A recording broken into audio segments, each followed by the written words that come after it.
The Honourable Member for Banff Cochrane. Thank you very much, Madam Speaker. I'm pleased to rise and speak on Bill 24 this afternoon.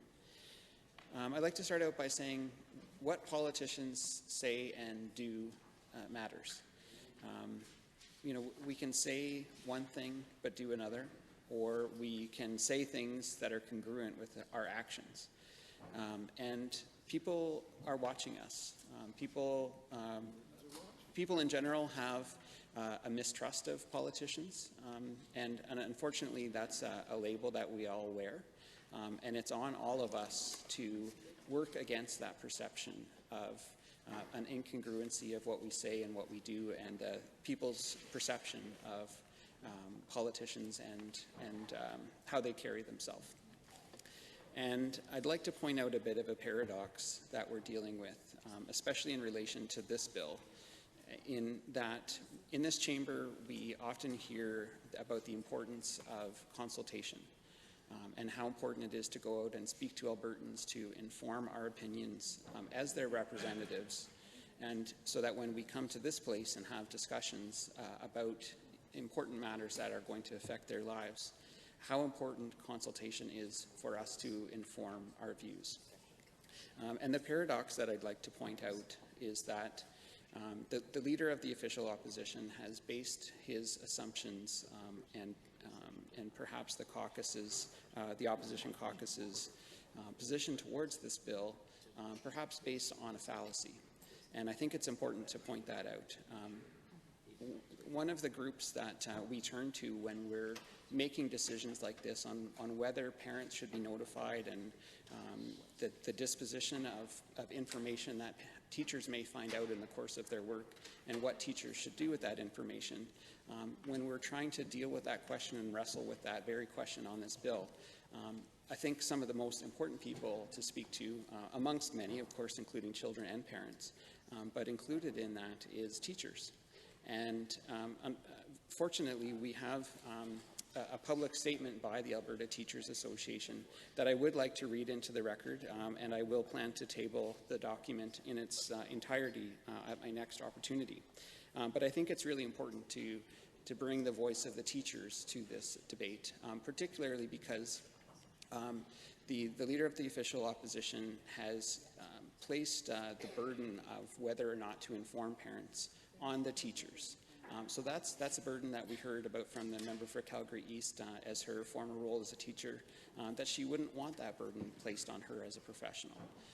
And I know there are other teaching professionals in here as well. The member for Drayton Valley Devon spoke about his experience as a teacher, and I have no doubt that he had the best intentions for his students in mind, and always did.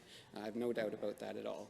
But I do question, and perhaps he didn't have a chance to answer this, but whether if he was in the position, would he want to be the one making that decision? That's an awful burden to bear. And what the teachers have said, and I'll get to the quote in just a minute here, is that there's a bit of a gray area right now, and they don't want to be put in that position. So I'll read the bit of the statement here. So first of all, it starts off with a quote from the ATA president, Greg Jeffrey, and it says, "Some students are even nervous that their participation in GSA activities might be disclosed simply will not go, and the support that they need disappears. So making it clear that the support is confidential removes some of the big barriers to access." The statement goes on to say, "The association has expressed concerns in the past about how the student privacy issue could place teachers in a difficult position. The ATA's Code of Conduct and provincial privacy law would likely preclude disclosure of GSA participation without student consent, but recent public attention and political discussion has raised questions about those obligations." And it ends with another quote from President Jeffrey. He says, "Students and teachers will benefit from the legal clarity that this bill provides. The issue of GSA attendance and student privacy has become unfortunately politicized and unnecessarily divisive. If this bill is passed, teachers will no longer have to worry about managing competing pressures on such a sensitive topic. Teachers will be able to point to the law and tell students and parents clearly that student privacy, safety, and security comes first." And the statement concludes that saying, President Jeffrey is calling for all-party support of this bill. So when we speak to our experts and teachers who would potentially carry the burden of this bill, if this bill weren't to be passed, the burden potentially goes back to teachers. They're clearly telling us that they don't want to be put in that position. The kids don't want the kids want their own privacy, and the teachers don't want to be put in the position of potentially being the ones faced to make that decision. And so, to me, the fact that the opposition hasn't listened to the very people that they want to bear the burden of this incredibly difficult decision is disingenuous at best. They talk about the importance of consultation, and here they have failed to pay attention to what Alberta's teachers are talking about. So this kind of disparity between what they say and what they do, what I was saying earlier in my speech, this disparity of what the opposition is doing here is dangerous. It seeks to undermine what it means to be a politician. And I think politics can be and should be an honorable profession. We're elected by our peers and our neighbors to represent them, and they watch very carefully what we say and what we do. And it's up to us to carry ourselves with dignity. In terms of getting back to what we say and what we do and inconsistencies, over the course of the summer, around the Calgary Pride Parade, there was intense debate and interest about participation in the parade. And leading up to the parade, I know that several members of the official opposition were in attendance at the Camp Firefly brunch. And also the opposition was intending to march in the Calgary Parade. And at the time, it seemed, I honestly thought it was genuine, their interest. Maybe they had turned a page and turned over a new leaf and said, we get it now. Like, the member for Old Stittsbury Three Hills, when some not too glamorous statements that he had made in his younger years came to light about his feelings towards that community, he said to the media, I've changed my views. I've come to realize, being a legislator and learning from the NDP, that he's come a long way, and I took him at his word for that. And I know that there are other members of the opposition that I believe felt the same way.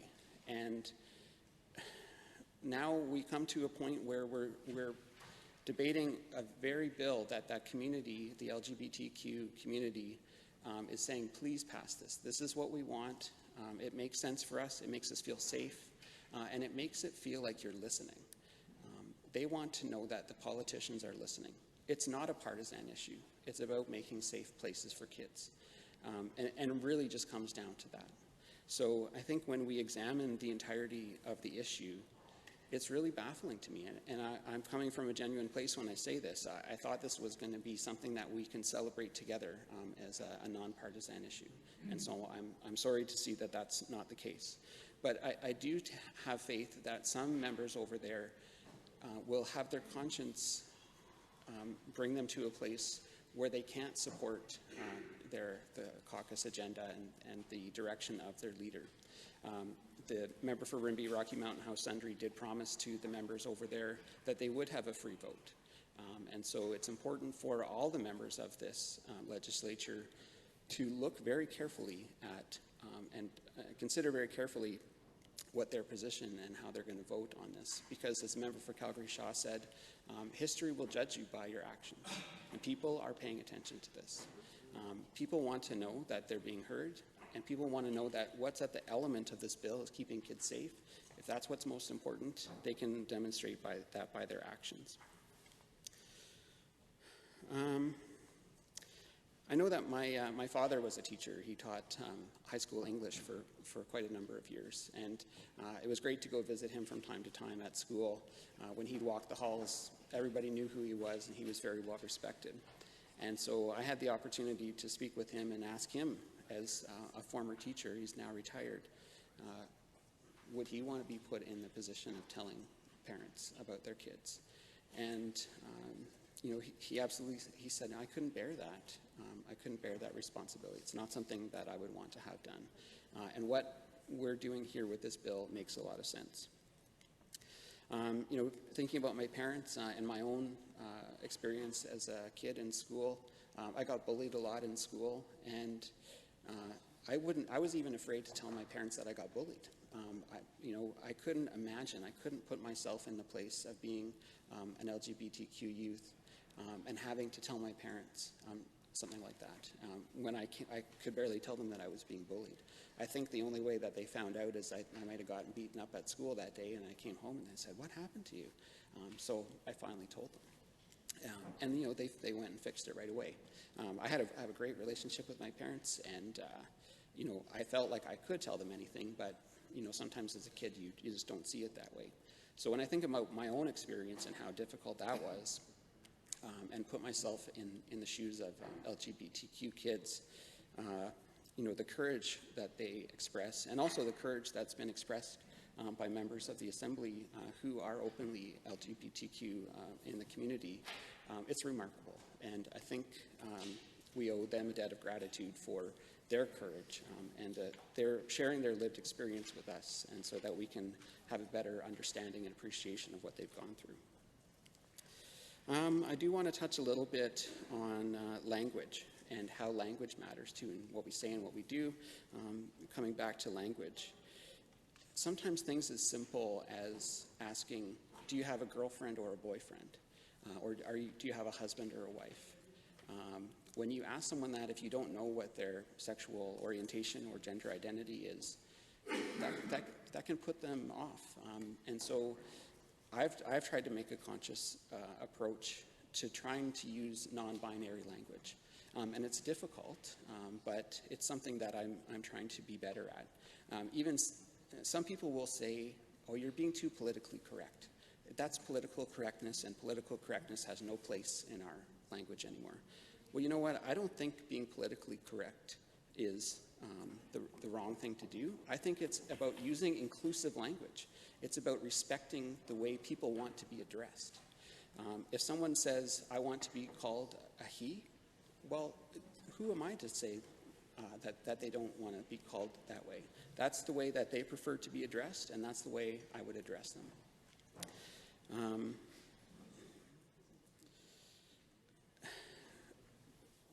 One other thing too, Madam Speaker, is in regards to LGBTQ tourism.